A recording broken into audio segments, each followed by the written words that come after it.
the beginning of the lecture is not the last lecture, but it's the end of the previous one. So I will add some material which was originally meant to fit Tuesday. So the first thing is an example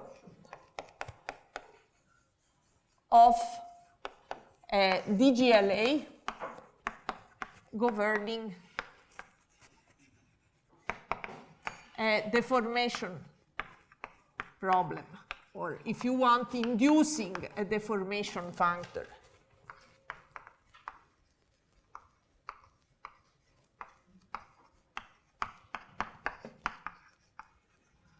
And here we really leave algebraic geometry behind, because this stuff really has its origin in complex manifolds. So let M be a complex manifold, and you can study the infinitesimal deformations of M as complex holomorphic manifold over either, when again we are working over the complex numbers. So if you want, you can think of it as analytic spaces, or you can think of it as giving sheaves of, for any Artinian algebra.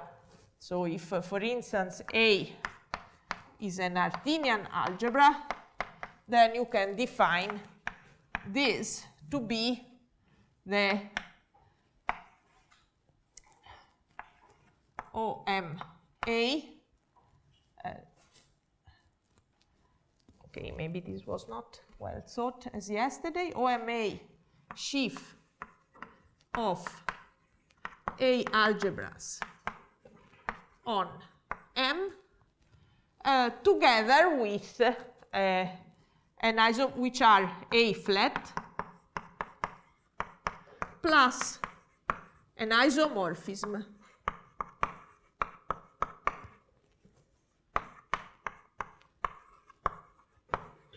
and again modulo an isomorphism, which is isomorphism of sheaves commuting with a restriction. And of course, indeed, there is a version here you can do with a derived Artin,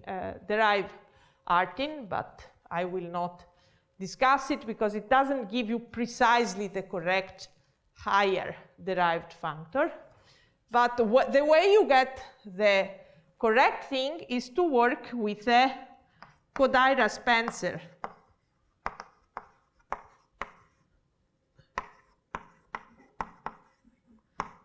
DGLA. So what is this?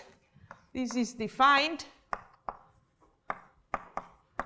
as follows, and these are the global sections on M of the 0p differential forms with coefficients in Tm. So, and what is, well, the differential is the Dolbeault differential, so that in particular the cohomology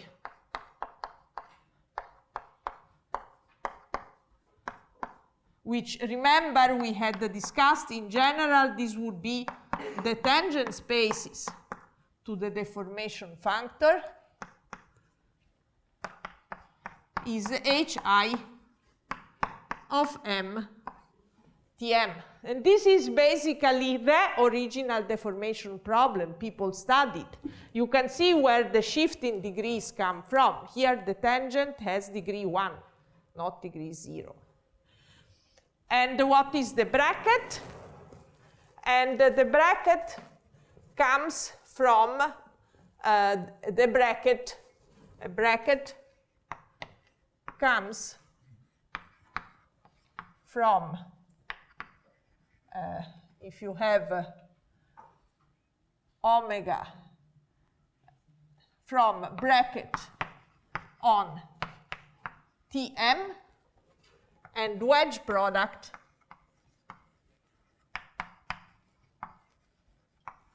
on the differential forms. So more generally, in general, if L is a differential graded Lie algebra and A is a commutative graded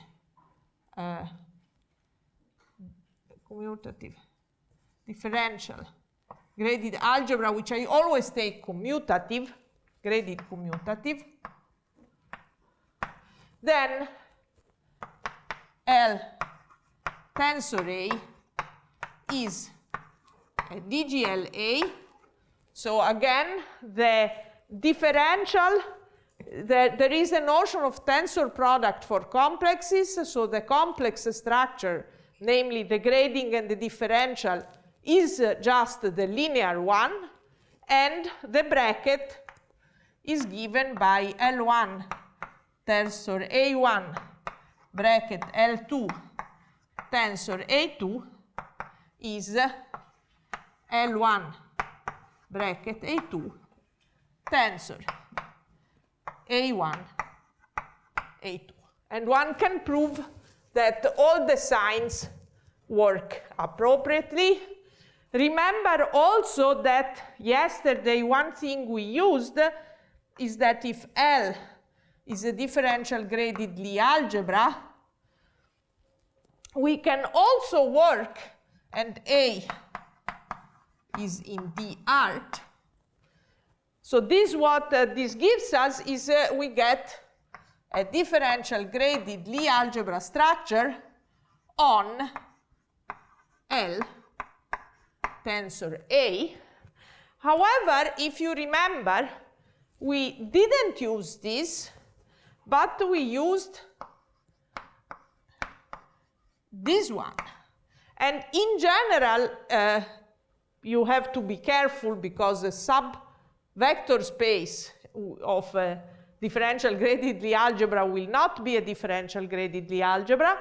But the point is that this maximal ideal is both closed under the differential, but it is also closed under product. And so this still makes sense, and this is a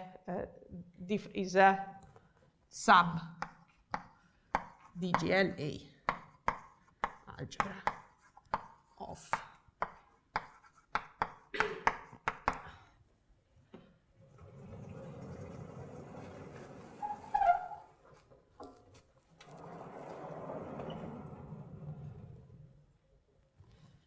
Okay, so this was the first thing.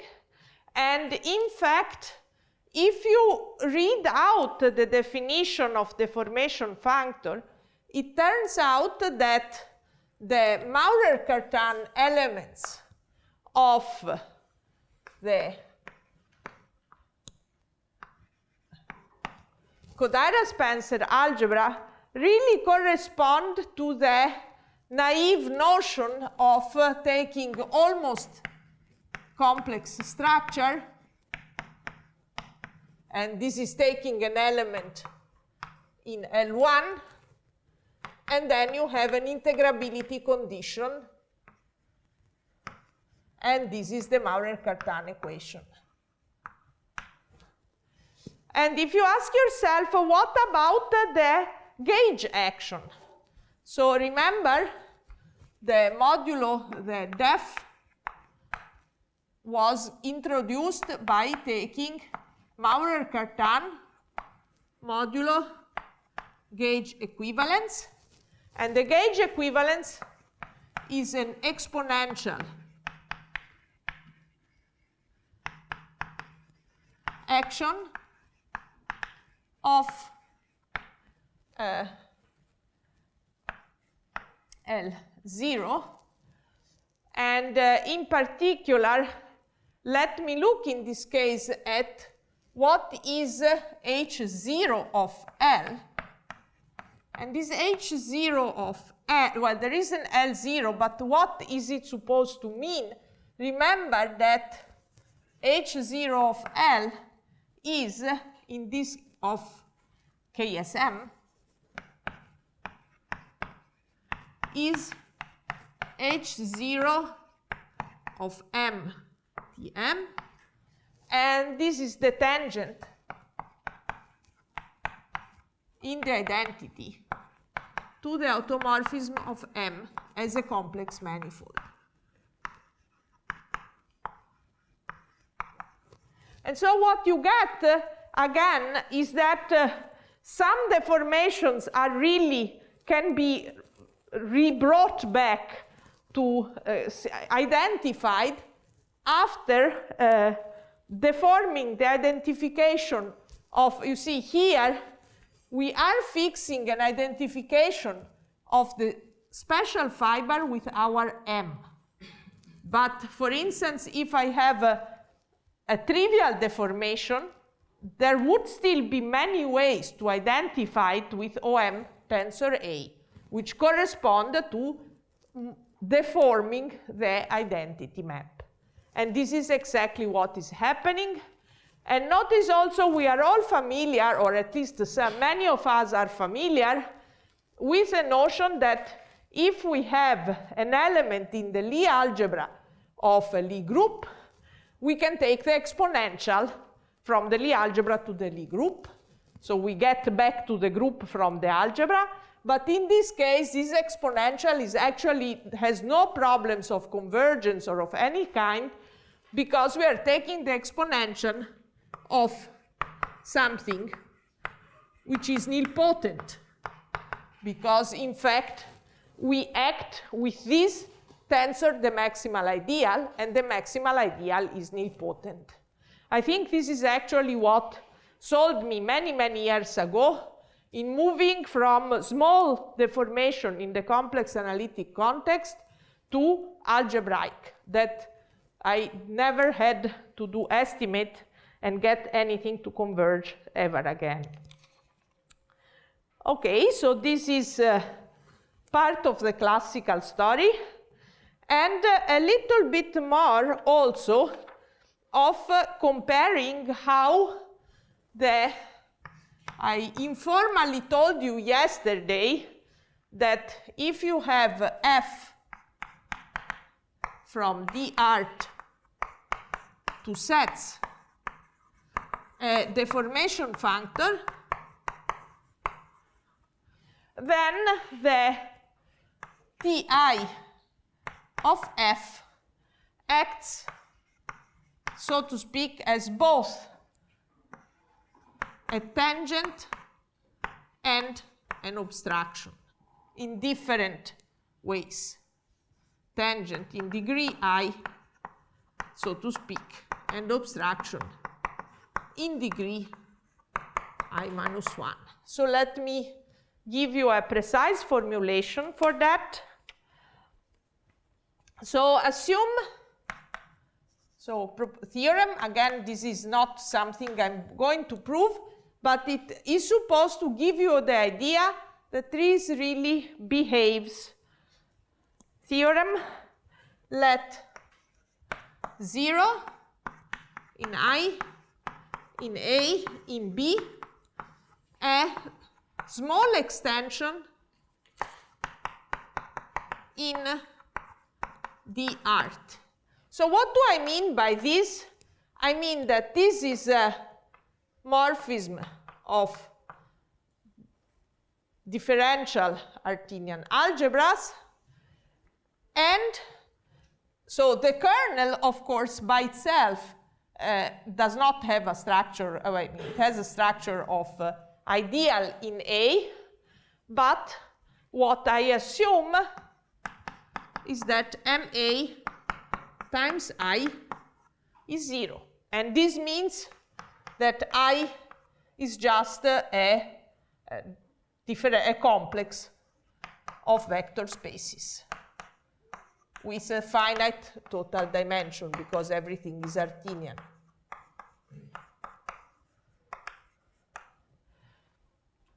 And then the result is normally, remember, the typical thing we want in classical deformation theory is study the following problem.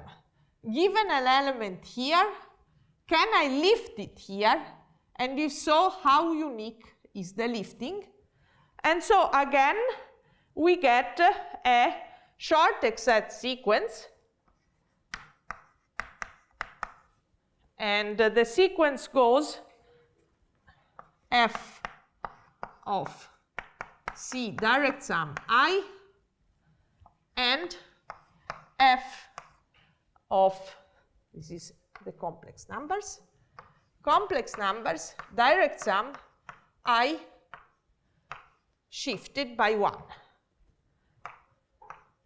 So remember, this means that I have a map from this, which is a set, to this set, but this set, notice that these two sets, when I, as usual, you can show that for any V finite dimensional complex of vector spaces, you can consider C plus V. This is also a graded complex, the direct sum, where this is just 1 in degree 0 and no differential. And then you can define a product which makes it into a differential graded algebra in a very simple way. The product is given as usual by lambda 1 V1 times lambda 2 V2 is lambda 1 lambda 2 lambda 1 V2 plus lambda 2 V1. So you are just taking the pluridimensional equivalence of the C epsilon mod epsilon squared. You are taking something which has no multiplicative structure and you are making it into an algebra by saying, okay, if I don't have a multiplication, I just call it 0. And this implies, by the formal properties of deformation functors and absolutely in the same way as in the classical case, that this is a complex vector space and this is also a complex vector space.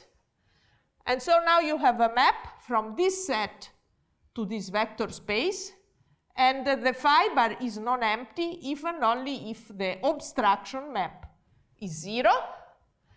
And this group in particular, it's a complex vector space, it's an abelian group, acts on FA, and the action is transitive on the non-empty fibers.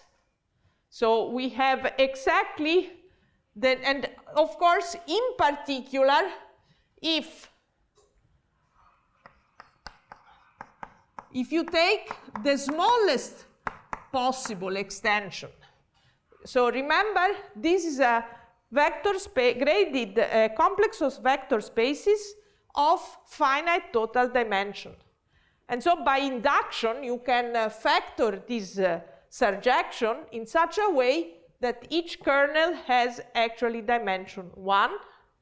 And so if the smallest case, if the dimension of I is equal to 1, so you have to have a complex of vector spaces which has a unique non-zero dimension. And the only thing you can have is you can decide in what degree you put it. And there is no differential. And so this means that I is C in degree 0, if you want, C times epsilon with degree epsilon equal n for some n. I for some I. And with epsilon squared is 0 in the C direct sum. So in C direct sum I, this is C direct sum C epsilon with the epsilon is 0 and epsilon squared is equal to 0. So exactly the one we know. And then in this special case, if in this special case, then this becomes TIF and this becomes Ti plus 1 of F. So you get a generalization of the classical picture which does exactly what we are familiar with in this special case.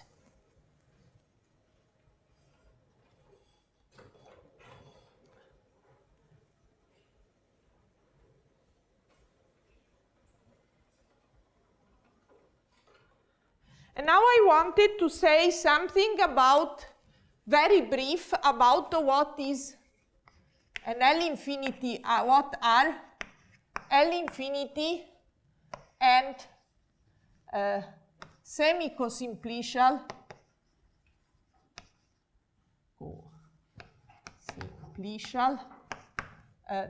differential graded Lie algebras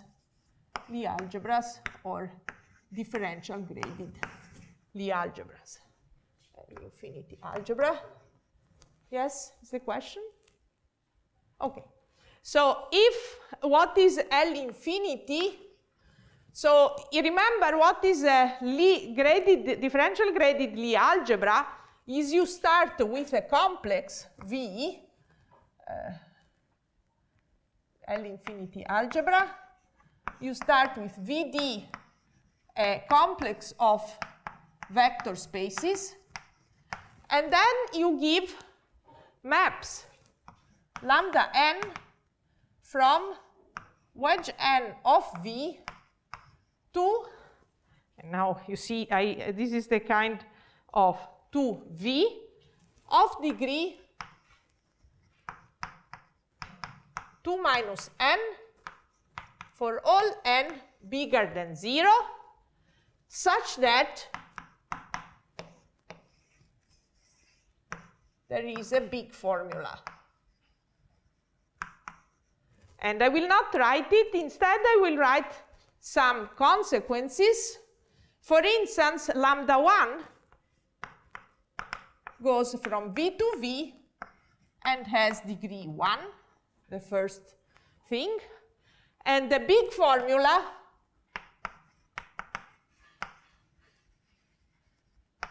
tells me that lambda 1, composed lambda 1, is 0. Sorry, this is not a D. This is just a, I always forget this. A graded vector space. And so what you get is that I can define D to be lambda 1, and now I get a complex of vector spaces. And then I have a lambda 2 from wedge to V to V. So again, this is, I can define VW to be lambda 2 of V wedge W. And now reapply the big formula.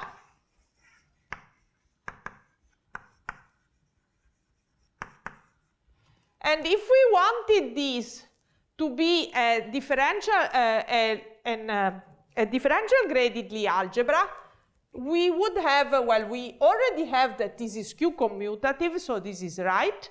We would have a graded Leibniz and graded Jacobi. And so graded Leibniz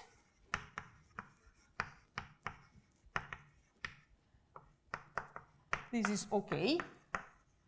So it's a consequence of the big formula. But graded Jacobi is only true up to the image of D composed lambda 3. So this means that if you pass to cohomology, you definitely get a differential graded Lie algebra, but otherwise the Jacobi identities are only true up to some homotopical correction. And we think of all the higher lambda n's in each turn to be corrections to lambda 4 will correct properties of lambda 3, which would be nice, but they are not quite true. but they are true up to D composed lambda 4, and so on. And in particular, V is a differential graded Lie algebra if and only if it's an L infinity algebra such that lambda n is 0 for all n at least 3. And then D and bracket are given by the formula above. So this is a first generalization. And again, the point is that usually you want to find nice differential graded Lie algebras to describe your deformation problem, but even more often you have a morphism, a natural morphism of deformation problems, and you want to describe it by a morphism of the associated differential graded Lie algebra. But of course, the differential graded Lie algebra is not uniquely defined. It's only defined up to quasi-isomorphism, and so if you choose the wrong one, there will not be a map. So allowing L infinity gives you a bit more leeway. Notice that even in this context, since this is automatically a complex, it still makes sense to speak about cohomology. We can still, I will not say how, define a functor associated to it, and it will still be true that the higher tangent spaces are the cohomology of this complex. And finally, a very short remark. What is a cosimplicial object in a category C? Well, we know what this is. This is a functor x from the category delta to C. And remember, the category delta is the category of finite ordered sets, finite totally ordered sets. And so in particular, what I have is that the objects of delta can be identified with these sequences for n bigger and equal than 0. And of course, writing all the morphisms is very long, but the morphisms are generated by the so-called phases and degenerations. So a phase means that you have an n and you send it by n plus 1, and there are, for I is equal to 0, n plus 1, and this is defined by the image injective. The image skips I. So the image is you start counting normally, and then when you arrive to I, you skip it and you go on. And the phases are in the opposite direction. You go from n plus 1 to n.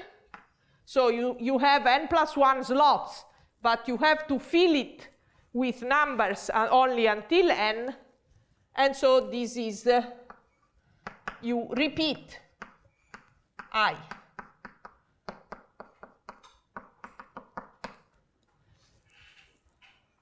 And so this means that to define a cosimplicial object, I have to give an object for every n, and then I have to give all the phase map and all the degeneracy maps, and then convince you that the compatibility relations, which one can explicitly write, are satisfied. And so what is a semi-cosimplicial?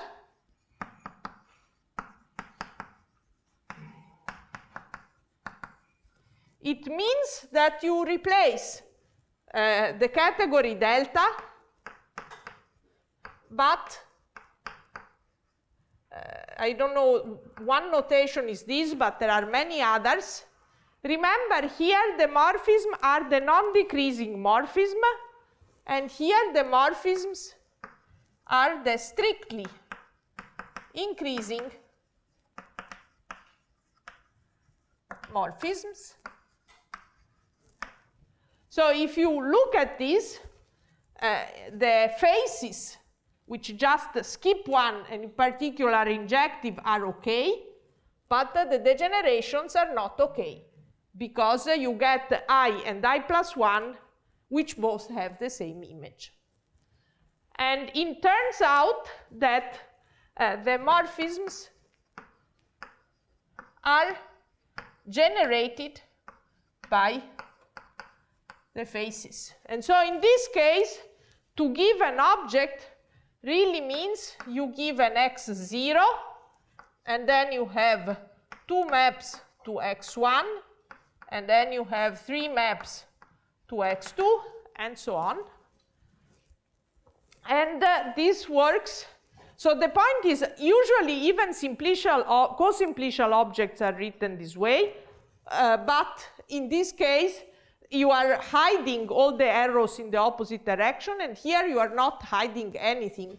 This is really semi in the sense of half, that you are taking the whole building blocks of the functor and you are ignoring half of them, and thus get also much simpler compatibility relations. And then, of course, a semicosimplicial Lie algebra or differential graded Lie algebra is a semicosimplicial object, and there are ways to extend again what we did in the from DGLA to L infinity, and we can extend, we can associate deformation functors, derived, extended deformation functors, so deformation functors on the art to semi-cosimplicial differential graded Lie algebras, and in particular semi-cosimplicial Lie algebras. And so if one asks oneself, why do we want all these generalizations? The point is, these are actually practical to produce results. And the typical results one wants to prove is that the typical result one wants to prove is eventually that some morphism is smooth, the best result. And to do it, you need explicitly a morphism on the controlling algebras, and this might be easier to achieve. In particular, one should not be frightened by semi-cosimplicial, because this actually means it's easier than cosimplicial, not more difficult. Okay, and now I have come, as YP was saying, to the final revelation about the word.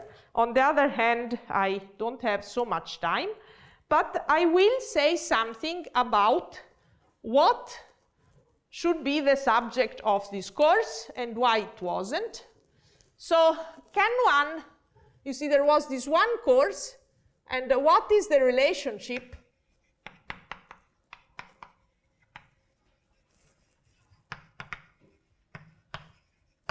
with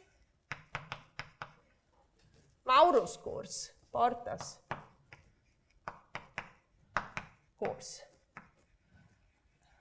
And notice that in his example, Mauro was often working in the differential graded category and over a field of characteristic 0, but per se, this approach, which is what I would call the Lurie, or maybe you can throw in the word Toem-Vezzosi approach, this approach has no such restriction. It works, it doesn't have it's like algebraic geometry. It works over spec Z. No, it does not require a fixed field, and in particular, for that generality, it cannot use differential algebras, but has to work in the simplicial language. And you remember that with Maurer, the main story were maps from, if you want, in our context, differential algebras or simplicial rings to spaces. And these were not functors, but were infinity functors, where you localized at quasi-isomorphism, which factoring via localization at. So basically, what we did so far is to work only with differential algebras and go back from spaces to sets by taking pi 0. And then this fact that quasi-isomorphic, one has to check that this makes sense, but at least we had checked that sanity control, that it worked up to homotopy. But if you work through all the details, you actually get that quasi-isomorphic objects give you bijections. But can we do the obvious intermediate step and work, in fact, what about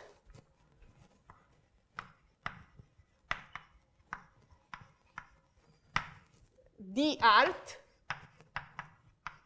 over C, or even better, simplicial Artinian local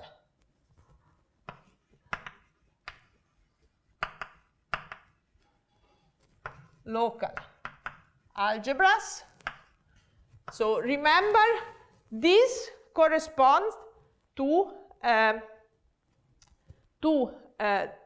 derived affine schemes.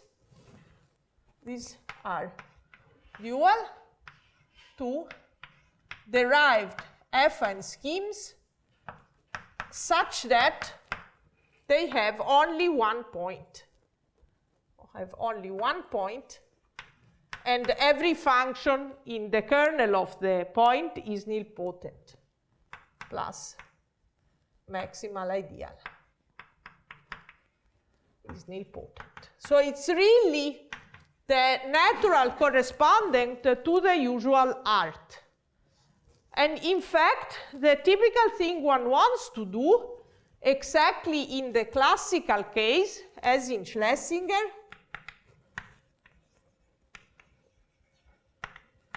you want typically to work over a base ring. And I will not say more about it, I'll just say I will ignore this. But this is also available and is there.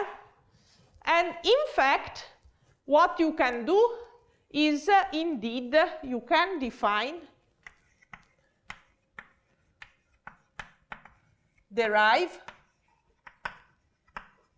deformation functors, or higher, or however you want to call them, that do exactly this. Let me go back to my more familiar language. And in this case, the model chosen is not spaces, but simplicial sets. And then, of course, one has to check that the simplicial sets are spaces in the next sense we want. But there is a translation between these languages.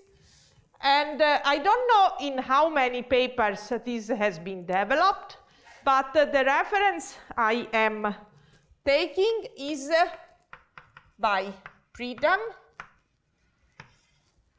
and it is titled,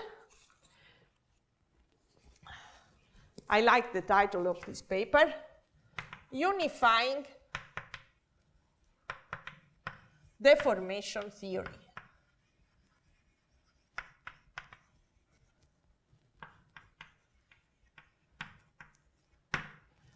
So what Prud'homme does is define what is the content of this paper, is you define appropriate, correctly, these derived deformation functors from either this or its simplicial counterpart, still Artinian, two simplicial sets as required, in such a way that passing two sets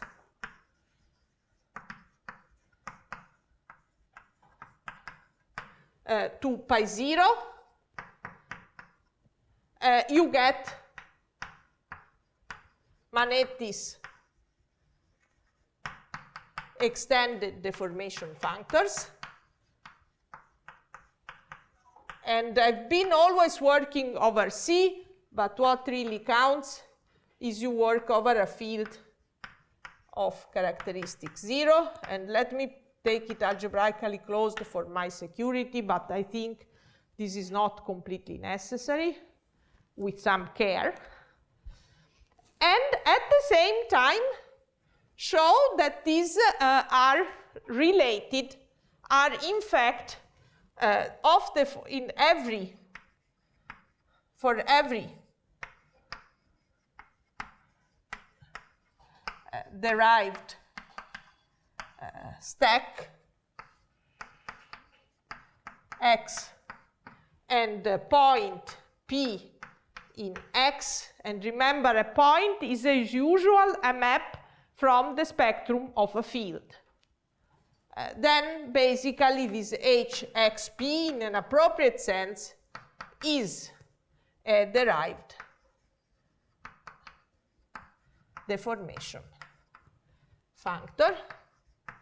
And in particular, just again sanity check, the two notions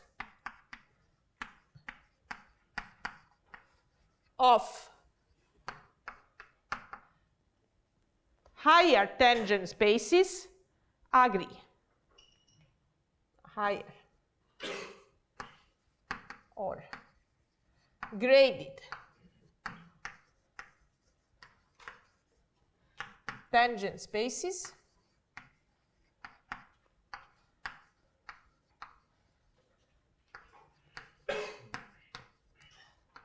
agree.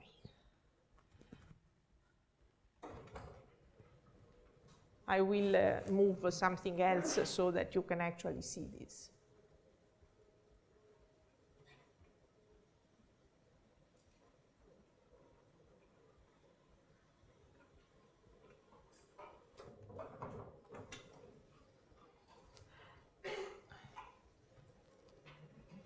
Okay, so what this does, so you could ask yourself, why didn't I just start with Prud'homme and give you a course on this? And there are several reasons.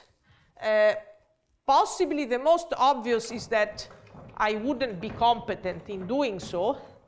But there are more reasons, which is what goes into Prud'homme's construction, which has not been covered in this course so far.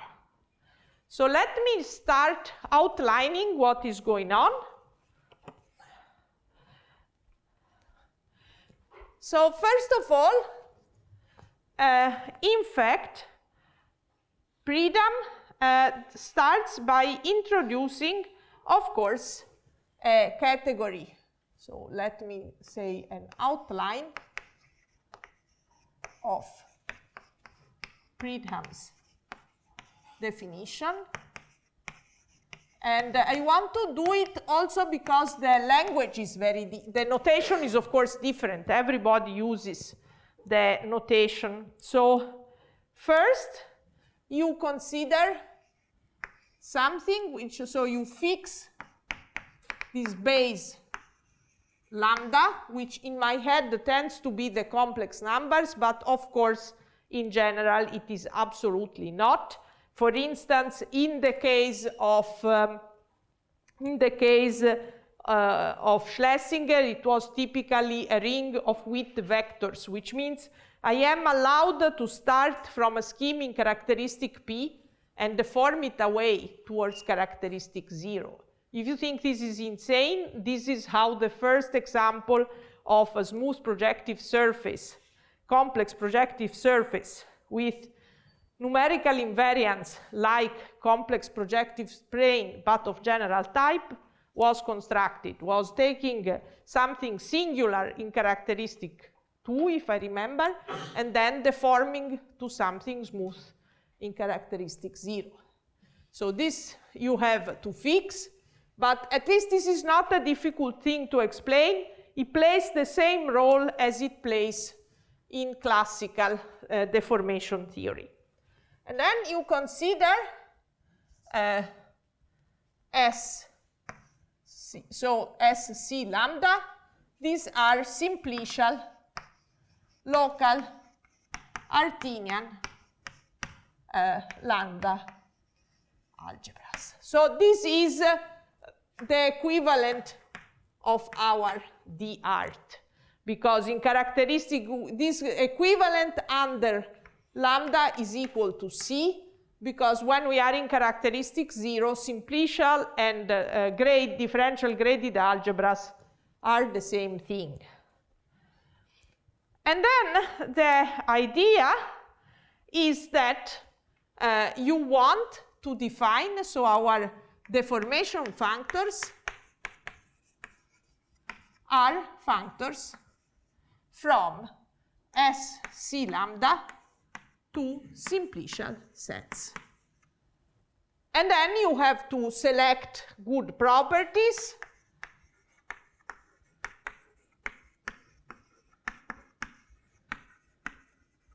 and study them.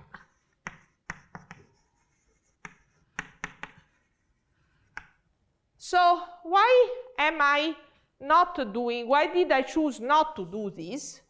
And the point is there are some ingredients which are difficult for me, and I certainly would not be able to do the setup in 4 hours. Namely here, the key technical tool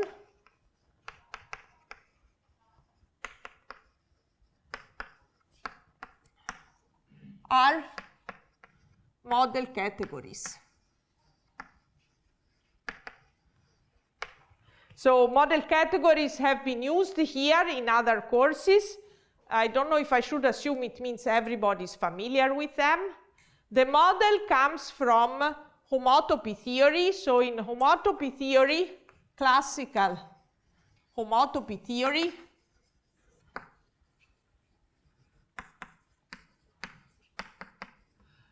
you can select special properties among spaces, and a morphism can have 3 kinds of special properties. One is being a weak equivalence. This is the easiest and the one I understand better. It means that the induced map on all cohomology groups is an isomorphism. So it's an equivalence at all homotopy levels, and for us is the equivalent functorial of a quasi-isomorphism in the cohomology sense. And then we have 2 more conditions, which are fibrations and cofibrations. And in the original version of this lecture, in which this had 1 hour instead of half an hour, I would now be giving you the universal property relating these 3. Basically, they are all properties of the form that if you have a commutative diagram like this, then there exists a unique map like that. So they are left lifting properties or sometimes right lifting properties. And in particular, any 2 of fibration, cofibration, and weak equivalence determine the third.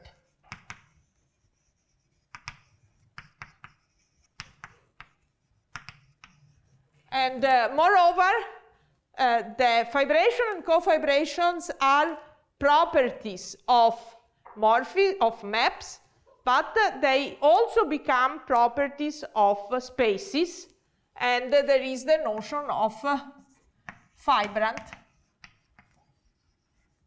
and cofibrant object. And one of the good conditions is that every object has a quasi-isomorphism with either a fibrant or a cofibrant, where the direction in which the morphism go depends whether I say fibrant or cofibrant. It has a natural a weak equivalence, it's not unique. And you should think of this as when we work with complexes of modules over a ring, we can either choose to embed it, we have a map which is a quasi-isomorphism to a complex of injective, or we have a map from a complex of projectives, which is a quasi-isomorphism. So the idea is that if you want to apply functors, before you apply functors, you want to replace anything you have around with a fibrant or a cofibrant object. And this language is, first of all, this is a key step in the original Toenvetsosi approach. Toenvetsosi approach, remember, our main difficulty in doing derived geometry is this problem that we have to invert weak equivalences. We invert quasi-isomorphisms. And and glue them. And what Toenvetsosis do is go from one model category to another, doing a specific form of localization for model categories, where you keep the model category and you keep one of the two between fibrations and cofibrations, but you enlarge the weak equivalences.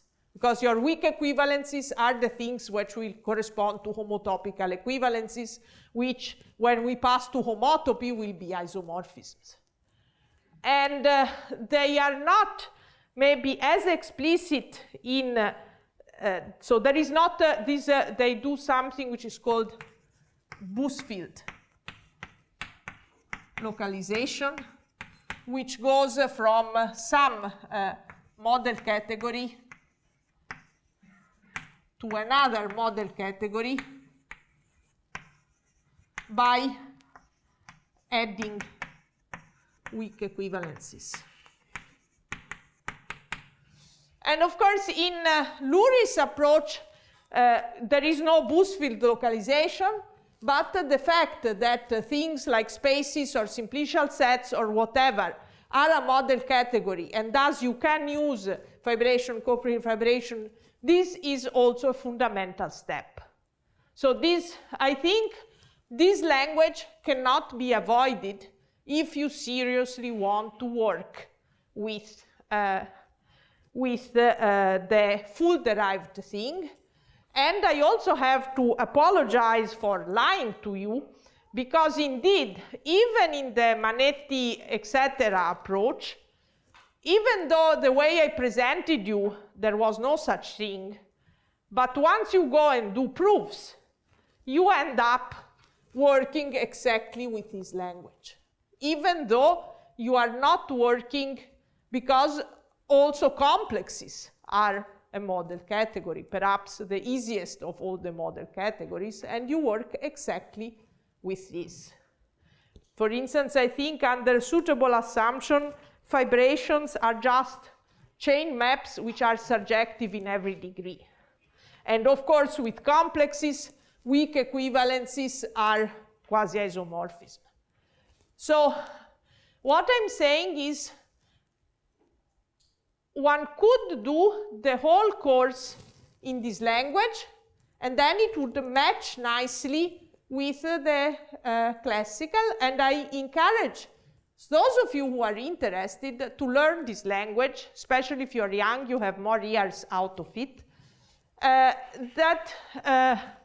I wanted to see, since I have supposedly revealing the final truth, so the point is, I think the future is in the collaboration between the people who speak the full language and develop the general theory, and the people who really care about smooth projective varieties, or a little bit more general than that, who have problems and want their problems solved.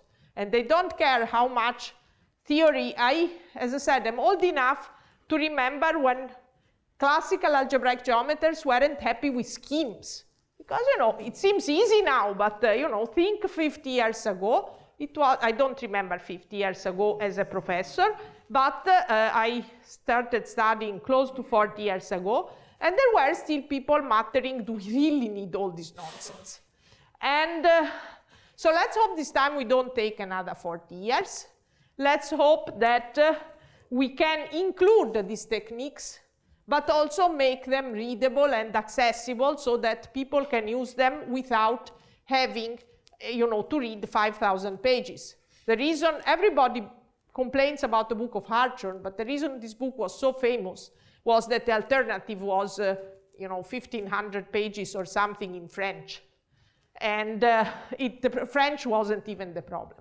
So what I hope will come, this is a manifesto for our trimester, is that the two languages merge and we get a compact version that classical algebraic geometers can apply to prove theorems about our beloved varieties and the coherent sheaves on them. Thank you.